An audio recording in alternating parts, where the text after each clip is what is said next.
सबसे पहले स्पष्ट ये होना चाहिए कि निशिकांत दुबे जी तभी उठते हैं जब सरकार की इजाज़त होती है, जब सरकार कहती है कि जाओ हाउस को डिसरप्ट करो। 0 आवर बैलेट पे आता है, आप देखिए उनका हर रोज़ 0 आवर आ जाता है। हम मांगते मांगते बैठे रहते हैं, हमारा नहीं आता है। तो जब सरकार चाहती है कि कुछ डिसरप्शन करना है तो उनको उठाते हैं।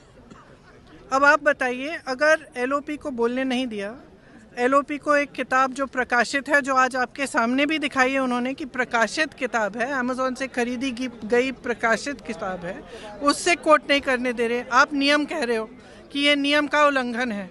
तो अब ये महाराज उठे हैं और ये 6 किताबें सामने दिखा रहे हैं, उनमें से कोट कर रहे हैं, आप कुछ नहीं कह रहे हैं। इनका माइक चला जा रहा है। और किस लिए कराया गया? ये सरकार स्पष्ट दिखाना चाहती है कि इस संसद में सिर्फ उनकी चलती है। ये तो स्पीकर साहब का भी निरादर है, ये संसद का निरादर है, ये लोकतंत्र का निरादर है, ये इस देश की जनता का निरादर है। ये संसद, मैंने सुबह भी कहा, लोकतंत्र का मंदिर है।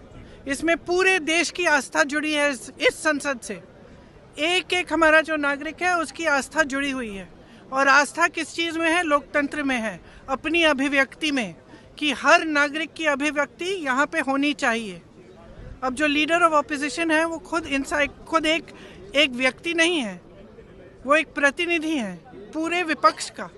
मतलब कि जिसने वोट दिया इन सब सांसदों के लिए, उनके प्रतिनिधि मुंह बंद करना चाहते हो। वो एक किताब से कोट कर रहे हैं, आप उस किताब से कोट नहीं करने दे रहे हैं। और कोई सरकार किसी को रोज रोज खड़ा कर देगी और वो तमाम फिजूल की बातें ऐसी, फिर वही नेहरू की बातें, फिर नेहरू।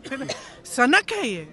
और सनक इसलिए है कि आप देश का ध्यान भटकाना चाहते हैं, क्योंकि आपको मालूम है कि अब देश का ध्यान कहाँ गया है। वो जो जनरल साहब हैं, उन्होंने जो कहा आपकी लीडरशिप के बारे में कि चीनी टैंक हमारे सरहद पे खड़े हुए हैं और यहाँ 2 घंटे लगा रहे हैं हमारी लीडर की क्या निर्णय लेना है। और अंत में और वहाँ जनरल साहब इंतज़ार कर रहे हैं कि कोई निर्णय आएगा, और 2 घंटे बाद निर्णय क्या आता है कि आप खुद ही निर्णय ले लो। और फिर ये लोग बात करते हैं इंदिरा गांधी जी का, ये लोग बात करते हैं इतिहास का।